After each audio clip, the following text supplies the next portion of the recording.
The summer of 2025 began with a shock. President Donald Trump slapped a sweeping 10% tariff on all EU imports. This wasn't a targeted move. It hit everything from German cars to French aircraft and Italian fashion, threatening to upend decades of transatlantic trade. Trump's message was blunt, retaliate, and tariffs would jump to 50% by July, effectively shutting Europe out of the US market. European leaders, already grappling with a fragile economy and green transition, now faced a full-blown trade war. The announcement sent panic through European capitals, forcing governments and businesses to rethink strategies overnight. The EU's economic model, built on free trade, was under direct assault, with jobs and investment at risk. The timing couldn't have been worse, piling uncertainty onto industries already under pressure to adapt and innovate. The question was no longer if a trade war was coming, but how Europe could respond without tearing itself apart. In Brussels, the European Commission scrambled to keep the bloc united. At a tense EU Council meeting, President Ursula von der Leyen declared, "We are ready to negotiate but not on Trump's terms." The Commission's plan mirrored US tariffs with equivalent levies on $55 billion of American goods, targeting iconic US exports. But Brussels added a twist. Tariff revenue would fund Europe's green industries, turning defense into investment. The catch? Every member state had to agree. Any crack in unity would hand Trump the upper hand. As the July deadline loomed, pressure mounted on national capitals to choose between collective strength and national interest. The EU's ability to act as one was on the line. The stakes were existential. This was about more than trade. It was a test of European solidarity. Would the bloc hold or fracture under pressure? At the heart of Europe's response stood the Franco-German alliance. For Germany, Trump's tariffs threatened its auto industry, thousands of jobs and billions in exports. France feared for Airbus and its high-tech manufacturing edge. Macron and Scholz argued only a united, tough response would deter further US aggression. They insisted Europe must be willing to absorb short-term pain to protect its long-term interests. Their message, unity or vulnerability, there was no middle ground. The Franco-German push put immense pressure on other EU members to fall in line. The choice was stark collective strength or risk being picked off one by one. The engine of European integration was roaring, driving the bloc toward confrontation. But not everyone agreed. In Rome, Prime Minister Giorgia Meloni saw things differently.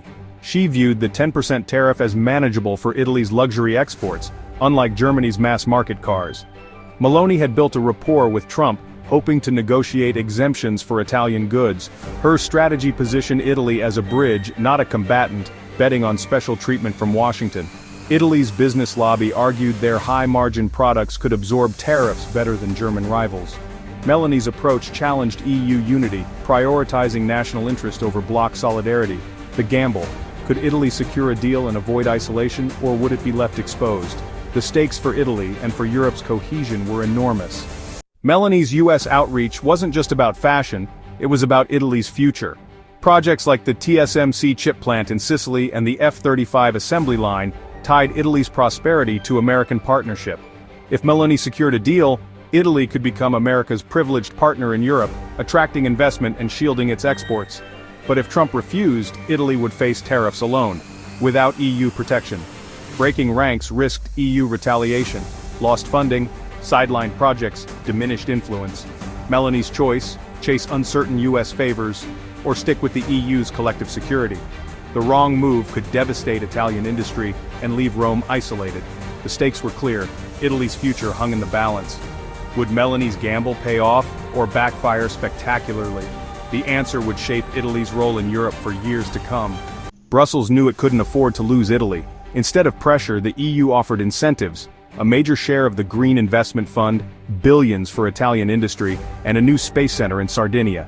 Italy was also promised a leadership role in a key European defense project, boosting its status and security ambitions. The message: Italy could achieve more through European solidarity than by going it alone. The EU's offer was concrete: money, jobs, and influence versus the uncertainty of a Trump deal. Meloni now faced a stark choice: a risky solo path, or a leading role in a united Europe. Brussels had laid its cards on the table. Would Italy accept the olive branch or walk away? The standoff exposed dangerous cracks in EU unity. If Italy broke ranks, it would set a precedent. Other countries might follow, shattering the single market. Fragmentation would create chaos: customs checks, trade diversion, and a race to the bottom. The EU's credibility as a global actor would be in tatters, emboldening rivals and Eurosceptics alike. The first test: would Italy stand with Europe at the TSMC plant ceremony, or signal a pivot to Washington? The crisis forced every member state to confront a fundamental question: is the EU a true union, or just a fair-weather alliance? The answer would define Europe's future. The world was watching. As Europe and the US clashed, China watched and waited.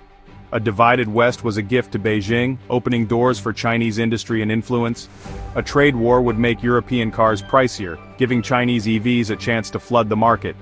Disunity would also weaken Western efforts to counter China's trade practices and tech ambitions. Pharmaceutical supply chains could be disrupted, letting Chinese and Indian firms fill the gap. Beijing could play European countries against each other, deepening its foothold.